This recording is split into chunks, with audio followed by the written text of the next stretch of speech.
कुछ नेता सत्ता के इतने भूखे होते हैं कि वो किसी भी हद तक जा सकते हैं अपनी कुर्सी बचाने के लिए। इतिहास में इसके ढेर सारे उदाहरण मौजूद हैं दोस्तों। साल 1933 में जर्मन पार्लियामेंट पर आग लग गई थी। इसके पीछे आरोप एक कम्युनिस्ट आदमी पर डाला गया। हिटलर उस वक्त सिर्फ एक चांसलर था, लेकिन इस हादसे के बहाने से उसने पूरे देश में डर का माहौल फैलाया और देश का संविधान बदल डाला। इस हादसे के सिर्फ एक महीने बाद उसने ऐसे कानून पास किए जिसमें लोगों का बोलने का, लोगों का प्रोटेस्ट करने का अधिकार छीन लिया गया। और पता है क्या, बाद में पता चला कि पार्लियामेंट में आग लगाने वाले लोग हिटलर के नाजी पार्टी के ही लोग थे। कुछ इस तरीके से जर्मनी में तानाशाही की शुरुआत हुई थी। ऐसे इंसिडेंट्स को फॉल्स फ्लैग ऑपरेशंस का नाम दिया जाता है और पुतिन ने भी यही किया था। साल 1999 में रशिया में भयानक बॉम्ब ब्लास्ट हुए थे लोगों के घरों में, जहां पर 300 से ज्यादा लोग मारे गए थे। पुतिन उस वक्त नया नया प्राइम मिनिस्टर बना था रशिया का, और इस हादसे का आरोप उसने सेपरेटिस्ट लोगों पर डाला।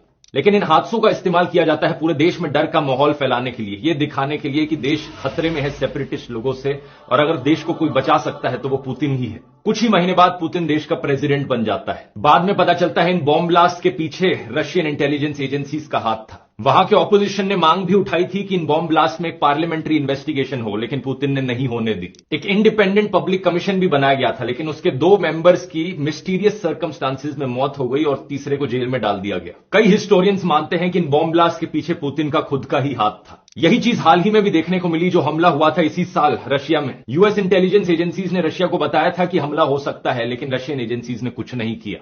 वैसे पुलवामा हमले के बारे में भी हमारे पास इंटेलिजेंस इनपुट मौजूद थी, लेकिन फिर भी सीआरपीएफ के जवानों को एयरलिफ्ट नहीं किया गया। याद है ना सत्यपाल मलिक ने क्या कहा था इसके बारे में? और आज तक ये नहीं पता चल पाया कि वो आरडीएक्स आया कहां से था। आज इलेक्शन का समय चल रहा है दोस्तों, तो मैंने सोचा ये चीजें आपको बता दूं। डर दिखाकर कोई आपके दिमाग की पॉकेट ना मार ले, डर फैलाकर कोई आपका वोट ना छीन ले जाए। सावधान रहिए और इस वीडियो को शेयर कीजिए ताकि सभी देशवासियों को जागरूक किया जा सके।